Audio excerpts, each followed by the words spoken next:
Slept on Cinema is sponsored by Training Ties, the ultimate shoe tying tool. If you know someone who's struggling with shoe tying for any reason, Training Ties is the perfect solution. Takes a clever premise and turns it into softcore porn with a clunky ending. The naked, exposed, inexperienced actress at the movie center deserves better. A film more deserving of the title Feces. Don't expect anything innovating here. If only Species were a little bit worse, it would have had a shot at becoming a camp classic.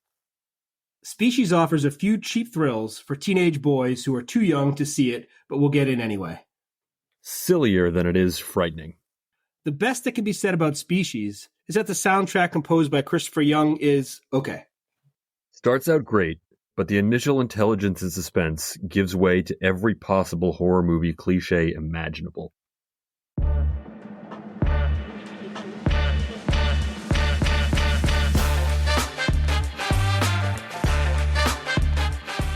Welcome to this week's episode of Slept on Cinema. I'm your host, Stan Steamer. And I'm Grove Street. And this week we're getting into the 1995 horror alien classic, Species. Big time classic. Huge classic, and I kind of a genre bender. I don't know exactly. You could probably fit this in. You probably put in a whole bunch of different aisles at the movie store, including maybe the back room. But it can fit in a lot of places, which is kind of what makes it so great. As always, this and every movie that we review on this show are at or below 50% on Rotten Tomatoes for both critics and audiences.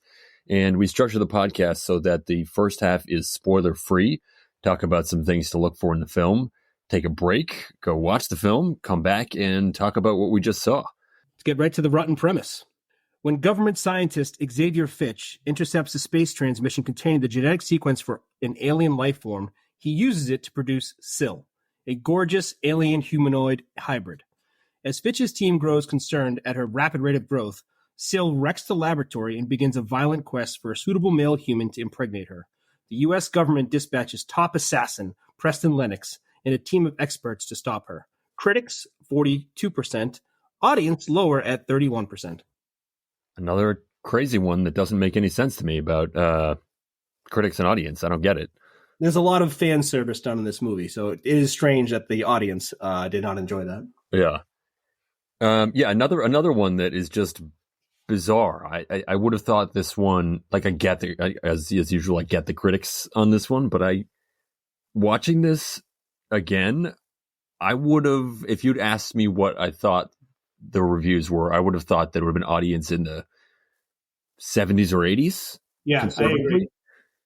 And I actually could have seen the critics being a little bit higher. There's some good. This isn't like one of those typical movies that we've done that might be like 20% on the critics' Rotten Tomato score. I feel like it's much better than that too. So it's a little strange for both the audience and the critics for this one. Yeah, I mean, I think it could have been just that the cast was so good that maybe people just had such high expectations that it's a little unfair for this type of movie to go into it with that type of expectation. So maybe it was just a little bit of that. And I think maybe now that we're more removed from that, people will give it another shot. Yeah, the cast is crazy impressive. You wouldn't think it's about this movie at the time got billed as, like you said, something that could be behind the curtain at the video store or in front in a number of different sections. Like it was this movie that would be like a Cinemax special of softcore mainstream movie to watch. But it doesn't seem like that. And it wasn't that going back and watching it. And with the cast that's assembled, that was not the intention. That's for sure. Absolutely. All right. Well, I'll get into a little background in particular about the cast, because this cast is just bonkers. But movie comes out July 7th, 1995. Opened number 2, was second to week number 2 of Apollo 13. So again, that movie crushed. You can't really beat Tom Hanks in his prime. So more or less like it was number 1 again. That's basically 1. Yep. And it was MGM's biggest opening ever at the time. So wow. This movie really crushed. It took in $17.1 million its opening weekend, ended up globally taking in $113 million on a $35 million budget. So This thing again crushed. This movie did really well. Because there's a number of sequels. Yeah, exactly. And the cast was just crazy. I mean, this was Natasha Henstridge's first film. She had a modeling career before that. And then you start looking at some of the awards that the rest of the cast has won over the years, and it's insane, the collection of actors they have here. Ben Kingsley won Best Actor for Gandhi. Forrest Whitaker won Best Actor for Last King of Scotland. Michelle Williams has 5 Academy Award nominations to her credit. I mean, I think it's crazy. And I feel like Michelle Williams, I mean, she's obviously only in the beginning of this film and she's pretty young at the time, but people like of our age kind of grew up with her. Like we've seen her throughout in her entire career. And I feel like she's probably one of the best actresses we have going right now. Like her career is just amazing. Yeah, that's the first. My wife came through the room when I was watching this, and she's like, "Is that Michelle Williams?" And it was like I didn't quite know her as much as she did. I think maybe because she was on like Dawson's Creek and some other stuff that I was aware of at the time. But yeah, just like another part of the cast that just sneaky. She's in for a little bit, and just an incredible actor. And then you have Michael Madsen, who I feel like he is one of these Tarantino guys. It's in all the Tarantino films, which I feel like is even more impressive than having an Academy Award, just being like the seal of approval from Tarantino over and over and over again. Like that's a pretty big feather in your cap. Oh, absolutely. If you're in multiple Tarantino films, that's way better than, winning a one-off Oscar. Absolutely. And then just to tie a bow on it, this movie ended up taking home Best Kiss at the MTV Movie Awards. So. Wow. Okay. Yeah. Yep. I feel like now I have to go back and watch the presentation of that from the MTV. It was good with the Best Kiss. Should we get into bolos? Let's do it.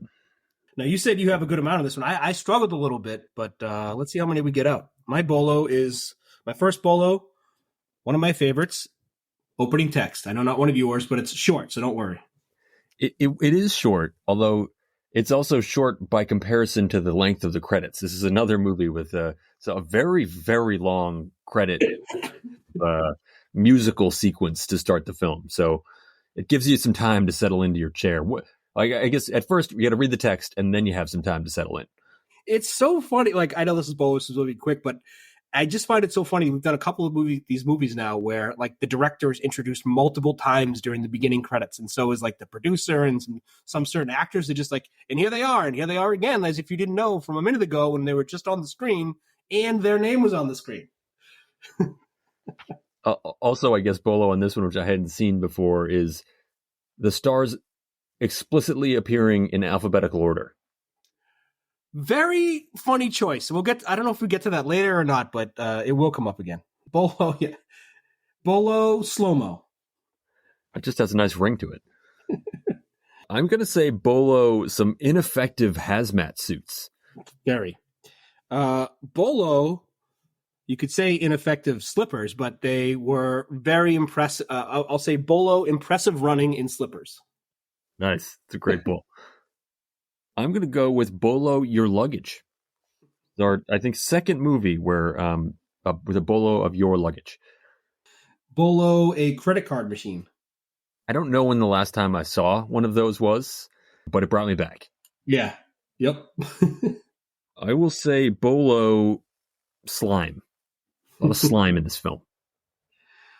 Bolo, a portable TV. Yep, had that one. I'd say bolo, 2 guys just hanging out. Bolo, just eating a banana. And a very strange eating of a banana. Bolo, a single tear. This is how I know him, but Bolo Doc Ock from Spider-Man. Oh, yeah. Yep. I will say Bolo Protocol. Vague protocol. Bolo, a wedding dress. Looks good. Bolo, gold teeth. Well, I guess I have a lot more than I thought. Bolo, a tongue punch. Had that. I'll say Bolo, sex. Quite a bit of it. Fine. Bolo, boobs. And Bolo, we had this before, or at least we talked about this before, but Bolo healing. Yeah, love bolo healing. I think this is true, which I don't know how many movies in a row this is, or if it's in a row, but bolo one earring. We're on such a run with the one earring. I don't know if it's an era thing or what, or it's just. It has to be because we're in the 90s for a lot of these. I think we are a one earring podcast now at this point. It's up there now with my favorite thing to look for, which is just, someone getting hit in the balls. So someone getting hit in the balls or one earring is just the two big things to look for at this point. I will go bolo mangled people. So mangled. Bolo shoulder pads. Yep. Bolo a swing. I think I'll go along the same lines. Bolo elaborate 90s clubs. It looks like everyone's having a great time. It looks incredible. I will say bolo a bolt. Bolo, just beautiful homes. Oh, yeah. Great homes. I'm going to say bolo elevators. Just a lot of elevators in this movie. Bolo Chekhov's commercial. Yep. And I could go on forever, but I feel like I got to wrap this up. I'll go bolo worms. All right, I'll do my last one. Bolo, an explanation of LA. It's a good one. All right, I wonder if we're going to have the same one on this one. So our next category, our last category before we break to watch the movie is drink to pair with the movie. I'm gonna say we don't. We don't. Okay, good. Okay, let's hear yours first then. Actually, no, I'll get mine out of the way if we don't, because mine is very clear. Mine is simply, and I'm not going to give any explanation, and you'll know it at the end of the movie. Drink to pair with the movie, a Long Island iced tea. Now, I know it's a pain in the butt to make it home, so if you need to stop somewhere before, have that. Then come home, because it's a lot of ingredients. But if you have the ingredients, a Long Island iced tea would be perfect for this movie. It's a great point. Have you ever been at someone's house or at a party and they were making Long Island iced tea? No, that's like the biggest jerk move you can do, I think, is to ask for a Long Island iced tea at someone's house. Yeah. That was the first drink I ordered when I was at a bar, and I was not the right age to be in there. You're just like, Long Island iced tea? I heard about those. It's my favorite go-to drink if I'm going up to the bar and someone's like, hey, will you get me a drink? And I'm like, what do you want? And they're like, oh, whatever. I'll always get them a Long Island iced tea. Phenomenal. Just tell me what you want and you won't end up with that. That's a great one. Obviously, it'll put you right in the film. Mine's a little bit more cerebral, I suppose. I'm going with the tequila martini. And it looks like it's normal. It looks kind of sexy. It looks like you're drinking this classy martini. But it is all kinds of messed up and nasty, and you should probably just avoid drinking it. Have you had one? One of our friends is really into tequila and orders tequila martinis, and I have tried it, and it is horrid. So maybe don't pair it with this film, but if you do, you'll understand what I'm getting at. That sounds horrible. A martini is basically just that alcohol, so you just basically have sipping tequila. With a splash or a hint of vermouth. Yeah. Sure, of course, which I'm not even sure that goes well, but that sounds like a great pairing with this movie. If I was ever to try that, it would be definitely during this movie. So we're going to get pretty boozed up with either martini or Long Island iced tea, but that's perfect to watch this movie, and right now we'll take a break so you guys have a chance to go watch it, and we'll see you on the other side. Yeah, enjoy. In January, a message from an extraterrestrial source was picked up at the Parkes Observatory in Australia. A new sequence of DNA, friendly instructions on how to combine it with ours. Its growth is amazing. The decision was made to terminate the experiment.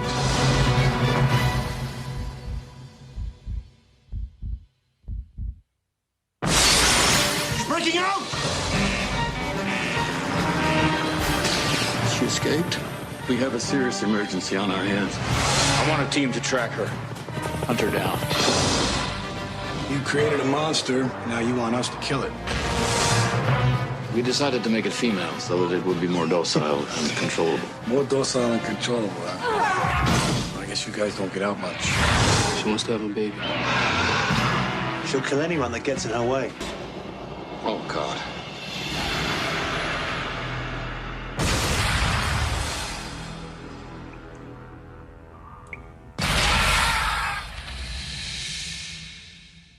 Slept on Cinema is brought to you by Training Ties, the ultimate shoe tying tool.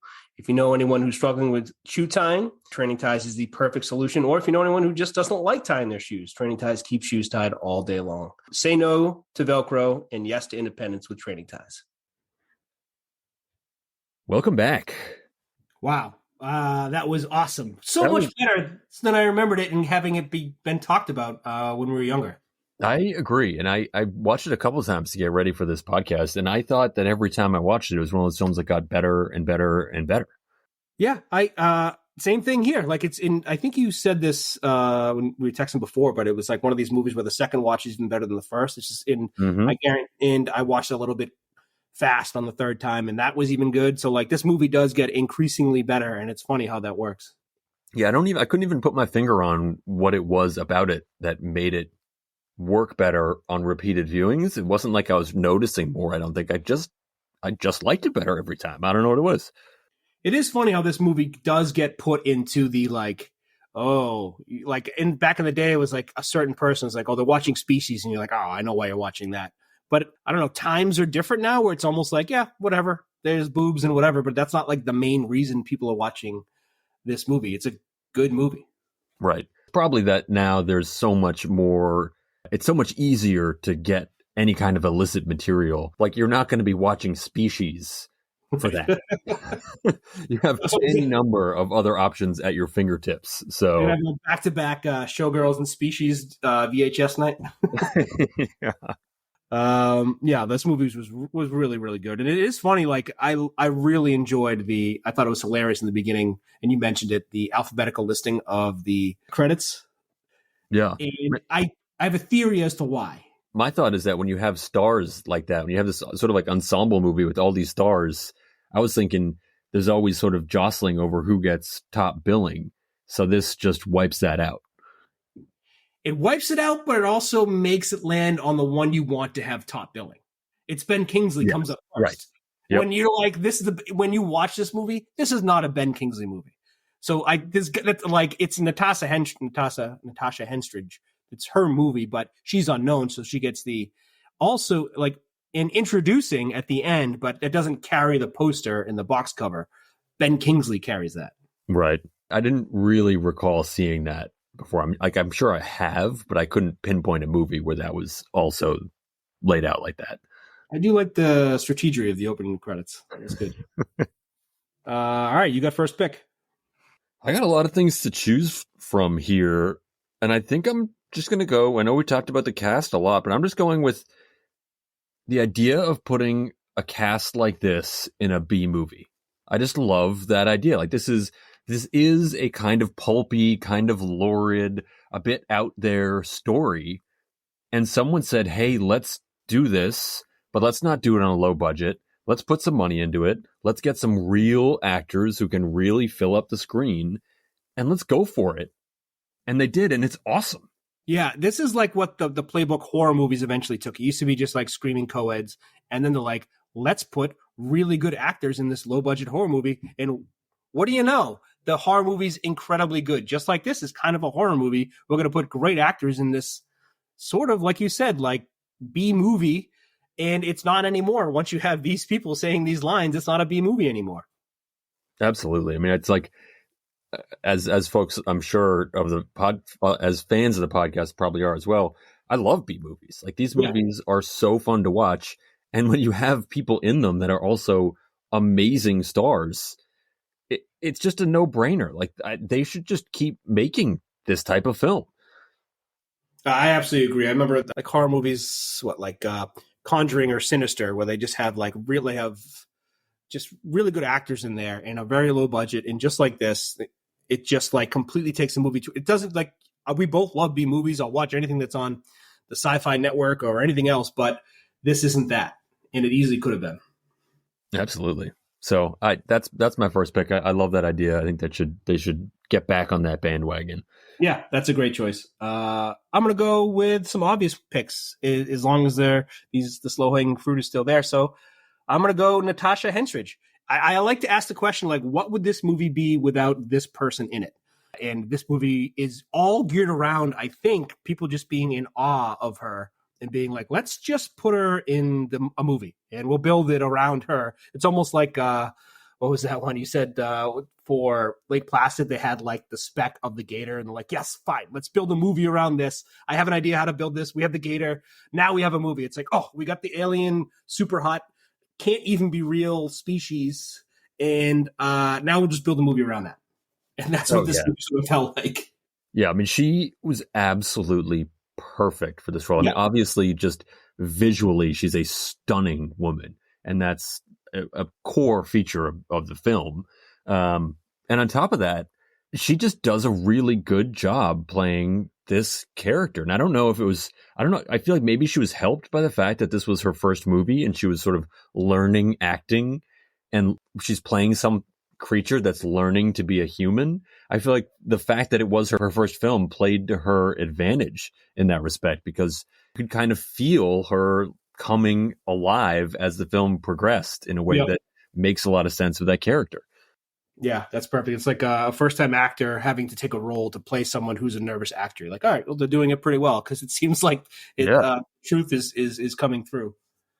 But definitely her. I mean, once she was in this, she was in so many other things. They, of course, had the sequel, and she had a run of a number of other movies. It turned out to be a great actress. But this was off the heels of just a modeling career, I think. And they were just like, yeah, we got to put her in this movie. And she's more than just a pretty face. Yeah, she crushed it. Yep. And, my second pick, one of my picks, I think, became a category, so I won't do that. But you know what? I'm gonna go two people with this. So I'm gonna go Michael Madsen. Is this just a guy? And maybe it's because of the Tarantino thing, and yeah, it might just be the one scene from Reservoir Dogs. I don't know, or if it's his whole catalog. I don't know what it is. But when he came on the screen and just doing his Madsen things, and he's just basically playing himself, you're just like, yeah, of course I'm gonna like this movie. I have an alien who's super hot and Michael Madsen and whatever else. This is going to be incredible. And it was. Yeah, whenever he's on screen, he's amazing. All his characters are awesome. He's got like a very signature style. It's almost like people write roles for him. I've never seen him in a bad role, like a role that didn't fit him well. He's never like tap dancing for the crowd. He's always himself. Yeah, and he's great. He's great in this film. That's a great pick. I think his sort of brooding, mysterious, it's like he's crazy, but in a very controlled way. Like he's just a cold-blooded, I guess. They don't do a lot of like delving into each character's, like especially the scientist and him, the whole crew. Like they don't go into their past or anything, so you don't even really need to, because you're just like, here's Madsen. You're like, okay, I get it. I don't need to hear his past. I get it. It's probably some sort of like combination of the rest of his roles. He's a loner. Relationships don't work out. He kills people. Fine, I get it. You don't need to explain his background when you put him in that role. Yeah, that's a great point. That just by casting Madsen, you already know what's going on with this character, and it saves you like 15 minutes of dialogue and script.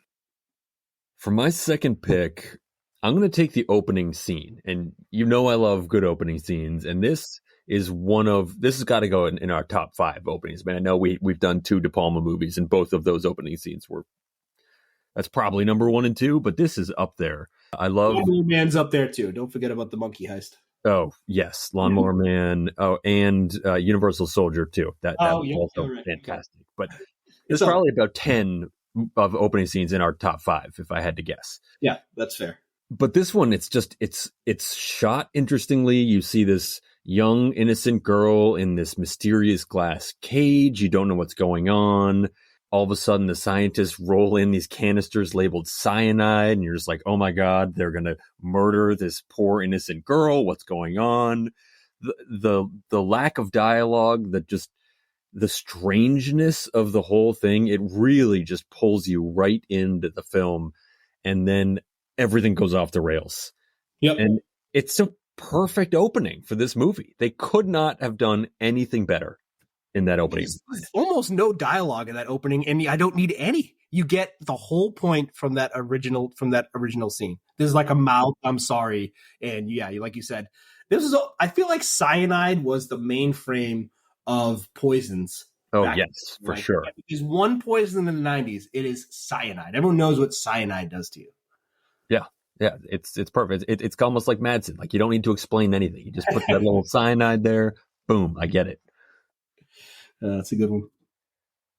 My third pick, maybe this is a sleeper, but I think these are just too cool to be a sleeper. I'm not going to put it in that category. I'm going Cocoons.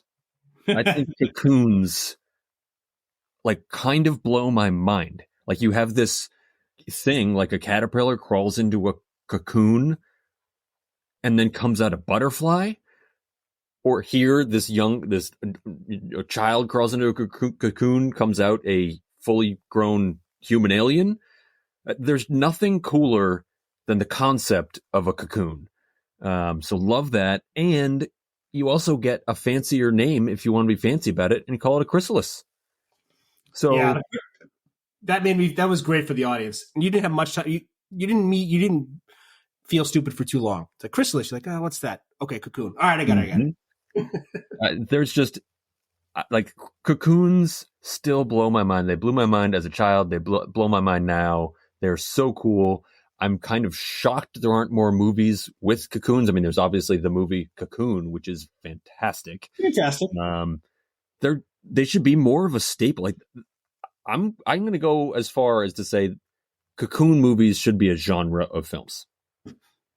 That should be a thing. I think what's so cool about it is you have no idea what's going on in there, and you have no idea what's going to come out, especially if it's like an alien cocoon. No clue. You could be like the train lady and be like, I'm going to poke my head and see what's going on, take a closer look. Bad idea. Or you could just wait to see what comes out. That could be a bad idea too.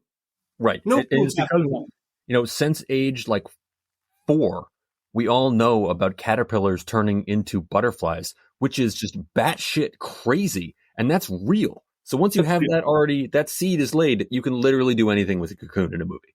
Yeah, I remember being afraid, like, are we changing? Like, why do caterpillars change? Are we getting in a cocoon later when we learn this when we're like 4 or 5? Is something changing? Right. It would be a lot cooler to go from like, essentially like the movie Big, right? You're like 12 and you're like, I'm going to sleep. I'm going to go to a cocoon for a night and then wake up 27. Yep. So just more cocoons for me. Just load them up. But this is our first cocoon, I think, in Slept On history. It is, and it's kind of shocking. Hopefully, we'll fix that going forward. I think we'll look for some more cocoon movies. Is that your last pick? Yep. My pick here. I'm gonna go with. I loved the scene in the laboratory when they were creating the other creature without the human DNA, without the mask. So they were in that room and the camera went out. You couldn't even see that like implantation happen. And by the time the camera came on, it was already so far past. And you got to see the awful Kingsley for some reason almost keep them in there with the protocol of the 2 minutes that might have been good to tell them about before they went in there. Yeah. I think Madsen would have been a little bit more careful with the screw. But that whole scene from the countdown and the screaming back and forth and those two clear red and green buttons, it's like very clear to the audience which button is going to be hit. And then there's multiple fire attacks to kill this thing. You have no idea what's going to happen. I thought that whole scene, it was very, obviously a lot of this, people would say it's derivative of Alien, but who cares? It's very Alien-esque in that scene, obviously. Yeah. I mean, it's like, I feel like it's Alien-esque in that you have this like crazy dread, condensed time frame, small area, condensed unknown creature, people trying to escape. It's Alien-esque because it's all the great parts of Alien. Like, right. Why wouldn't you want that? And this is like, I love when people say like things like, it's like Alien, it's Alien-esque, it's derivative of Alien. It's the same as saying like it's like Die Hard. You're like, awesome. I loved Alien. They made a bunch of aliens that are derivative of the original. I don't care. Give me more alien type things. Absolutely. I think the same thought. That scene was great. And you got we killed it. Oh, nope, we didn't. It's way bigger. It had a cocoon, and now it's way, way bigger. What do you have for a sleeper? I guess, I don't know if this is a deep cut or not, but I'm going to go with H.R. Geiger. Is that how I pronounce his name? I'll go with it. Sure. Sure. He's the one who designed the species in this. He's the main species, as well as that like ghost train that was chasing her. Oh, he's yeah. also behind all of the, of course, aliens. So he's the main special effects guy of the alien who designed the derelict and the space jockey. If you like, he has his own museum in Switzerland based on all of his like special effects and cool things he's been a part of in movies as well as music. He designed the cool mic stand from, if you know the band Korn from back in the day. He's just like, his designs and his artistry and sculptures and his movie stuff. It's just, if you just want to go down a rabbit hole of cool stuff, look up H.R. Geiger.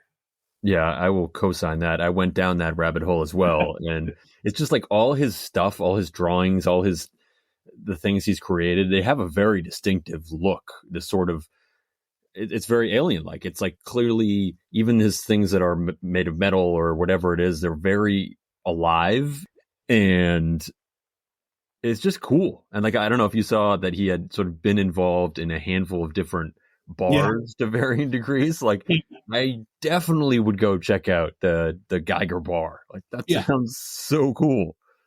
I also liked how he had some problems with this movie because he felt that they was ripping off Aliens. Like, he had a huge problem with that tongue punch to the back of the head that she did. He's like, that's the tongue from Aliens. He wanted hooks instead of that, like, abrasive punch. Yep. Sure. Which, yeah, whatever. I don't know. I don't care. We don't care, but it's fun that he cared that much. Yep. That's a great pick. My sleeper pick, I'm going with the guy who got tongue punched. His snapping to start the lights and music in his house. That is just cool. The double snap? Yeah. I mean, that's, if you're that guy and you're just trying to bring girls home from a club and you want to impress them, that is very impressive. Like that. It's very impressive. It's also funny, like every guy she picked up just had like an amazing house in the hills. Oh yeah. Just some guy sitting at the bar by himself at that weirdo club. Yep. I guess his house is $2 billion mansion in the hills. Yeah. But the snap thing, this was definitely in the era of the snaps. So I gotta, hey, come here. Hi. This was also the era of the clapper. I feel like was really big when this and when I was a kid, I remember thinking like that is the coolest thing ever, and it just fits perfectly. Like, of course this guy has that, and of course it's awesome. It is awesome. Like, I get why that's impressive. Yeah. If I was like, I don't know about this guy, and then he did that, all right, fine. I also have an anti-draft pick. Ooh, let's hear this. Whoever thought it was a good idea to send out the sequence of human DNA out into space, what good could possibly come of that? There was no way that anything good. That was voted a little bit over sending out all of humans' fears out of space. Just all of our fears and weaknesses. Just let's show them our DNA code. Makes perfect sense. There's absolutely nothing good that could, like, what you think someone's just going to come up and like send you back the cure for cancer because they're feeling good? What would we as humans do? We would look for every weakness and go and exploit the entire planet. Yeah. Like, why do we think that some other alien race is going to be benevolent? How you said that is exactly how I agree. Like, what would we do if some place, we got a message saying, oh, this place has weaker beings than us. We're going to probably go over there. Or if they're stronger, we're going to build up some things to figure out how to go over there and kill them. Like, don't send that stuff out. Yeah. That's the most boneheaded thing I can imagine. It's just putting your lock code for your house on the outside of your house so everyone can see it. Yeah. It's insane. So, bunch of dummies. Yeah, that's a great one. And our superlative for this week is favorite thing that she does to show that she's not human. So this was going to be one of my draft picks. I love it in movies. I think of like Terminator 2, right? When he's like, why do you cry? Like they do like little things to show that they are not human, and they have to be so obvious with it. Like, I'm going to put my pants on my head because I don't understand how this works. And she does a number of those type of things throughout this movie to show that she's not one of us. She's not human.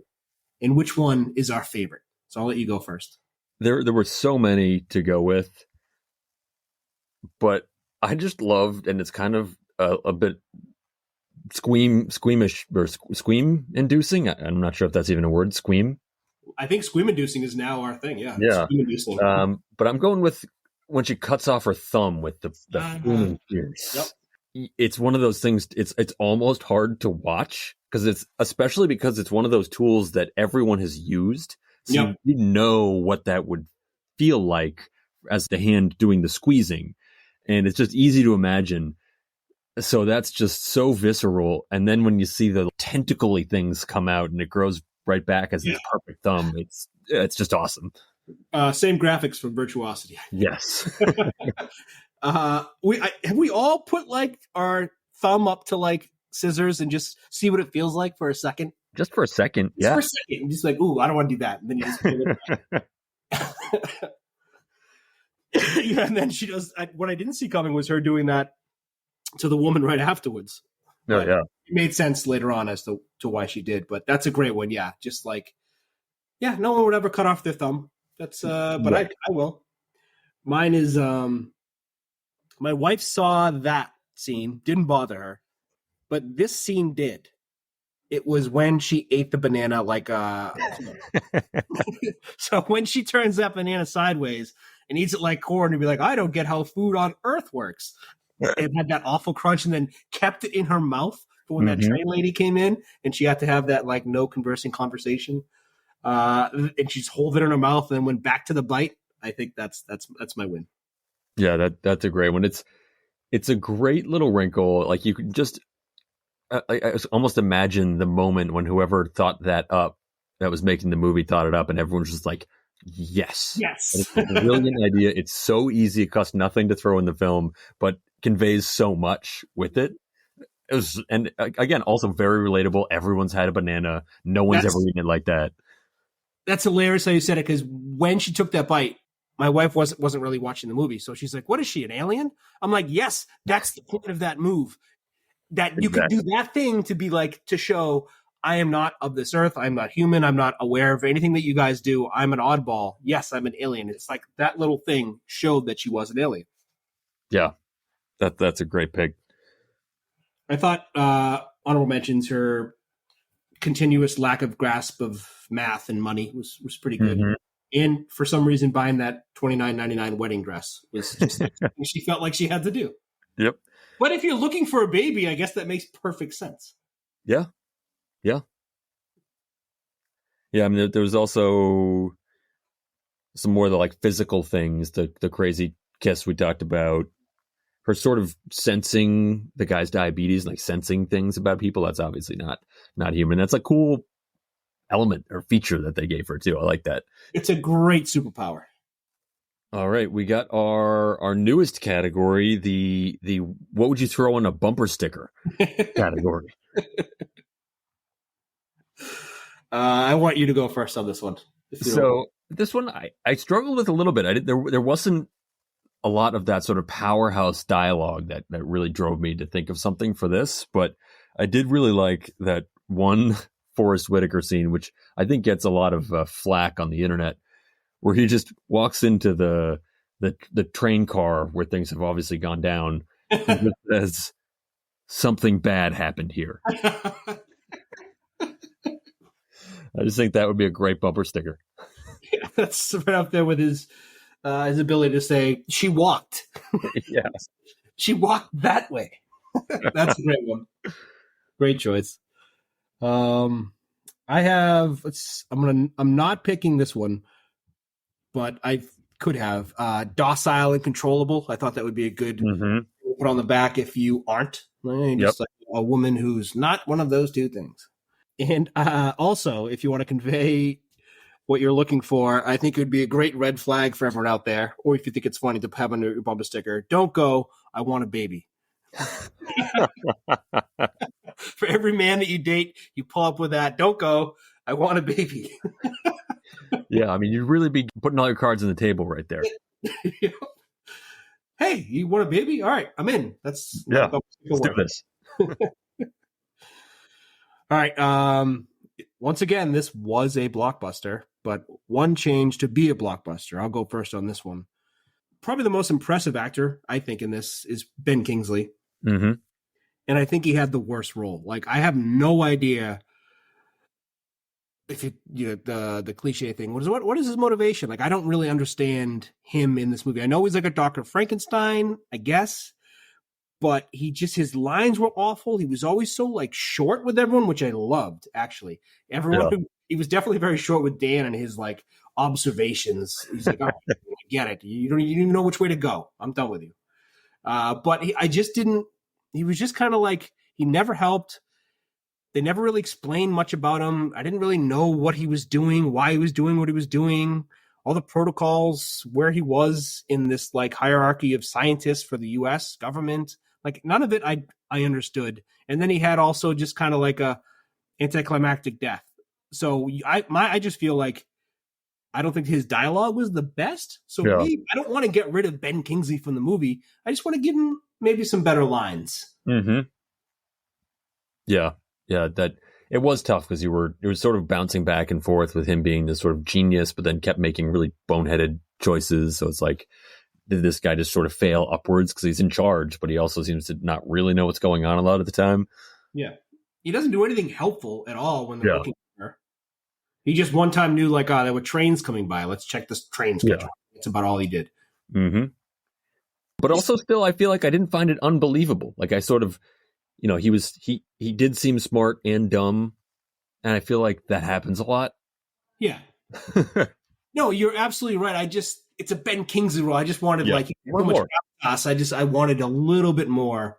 Yep. Mine's kind of similar with a different, also Academy Award winning actor. The empath part of this.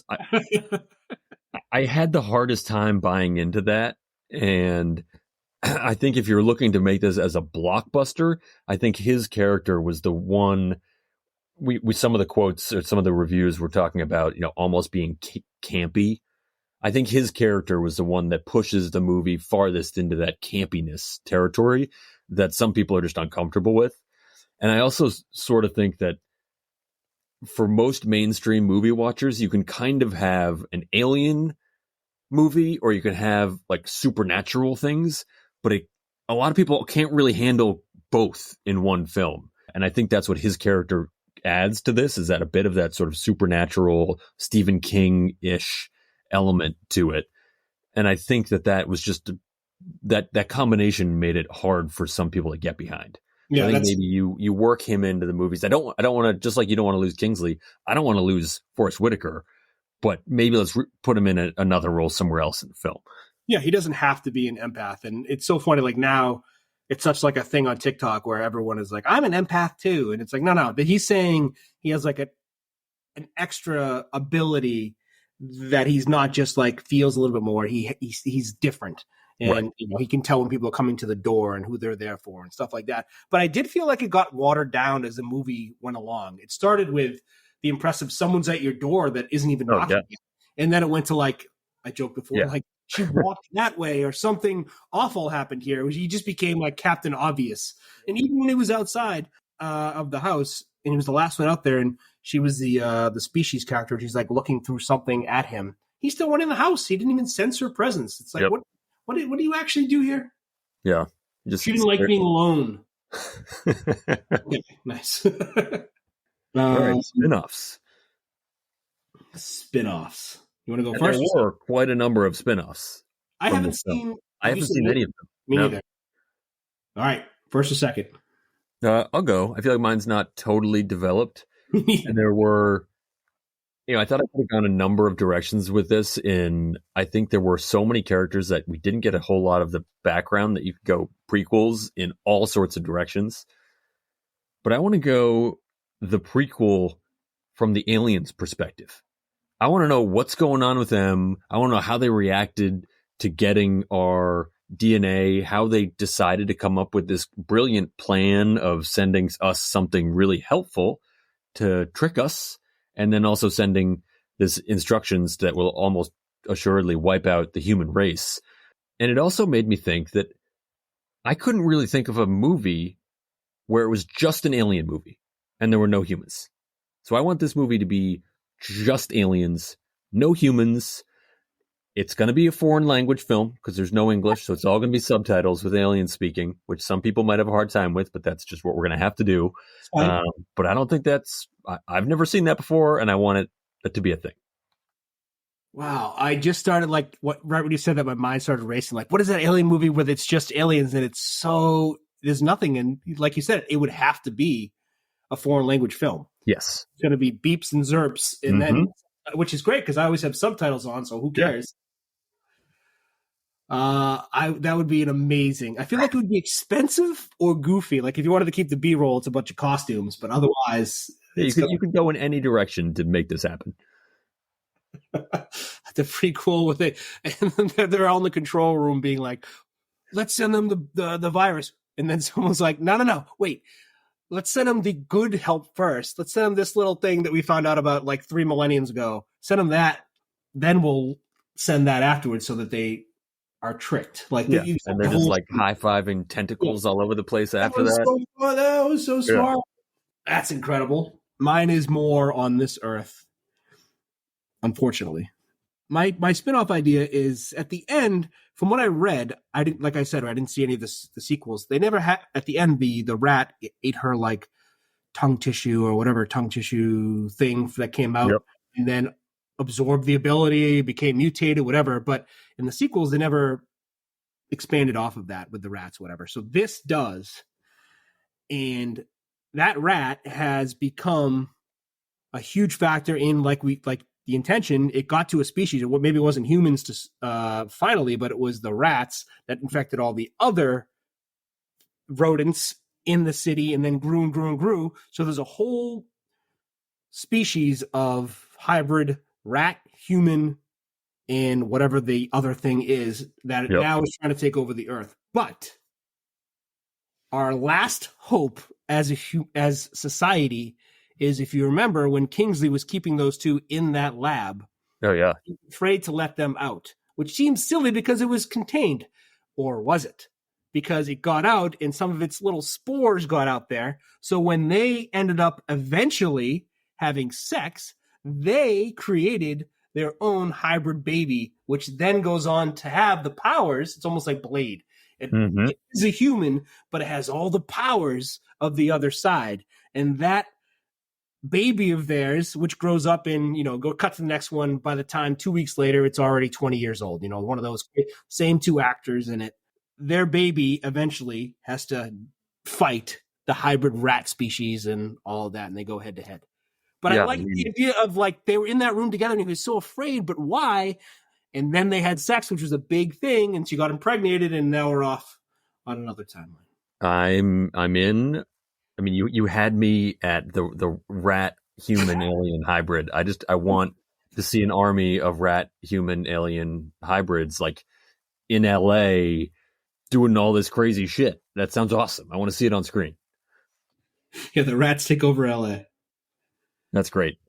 Any other notes that we didn't get to? I was curious why they decided to name the random guy who helped her after the hit and run John F. Kerry. John F. Kerry was a sitting senator at the time. Like, that couldn't have been a coincidence.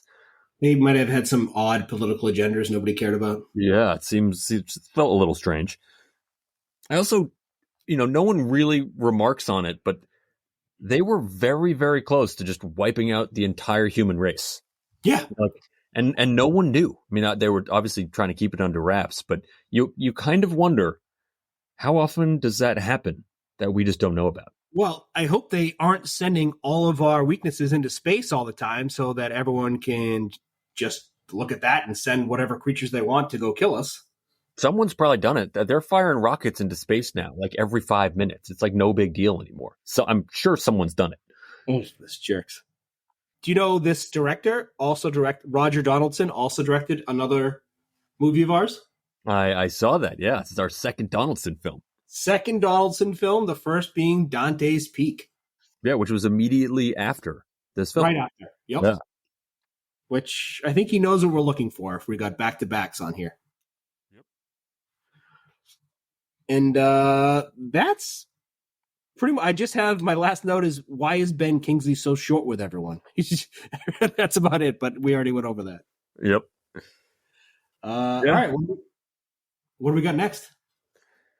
So next we are dipping our toes into Reindeer Games, which should be a appropriate film for when this next episode comes out, right around the holidays. I haven't seen it in a while, but I remember thinking, it's a film that I think even at the time I knew didn't get great reviews, but that I always thought was awesome. So looking forward to digging back into it. I somehow have not seen it. I did rent it a lot when I worked at the video store, and I know it very well from the movie Role Models, where everyone who's white is Ben Affleck, who is in Reindeer Games. So I cannot wait to see this. If you're listening to this and you want more Christmas content, we have tons of other Christmas horror movies that we did last year. So if you just go back through episodes, you'll see plenty of other Christmas-themed movies for this time of year. Awesome. All right, that was awesome. Later. Yeah, later.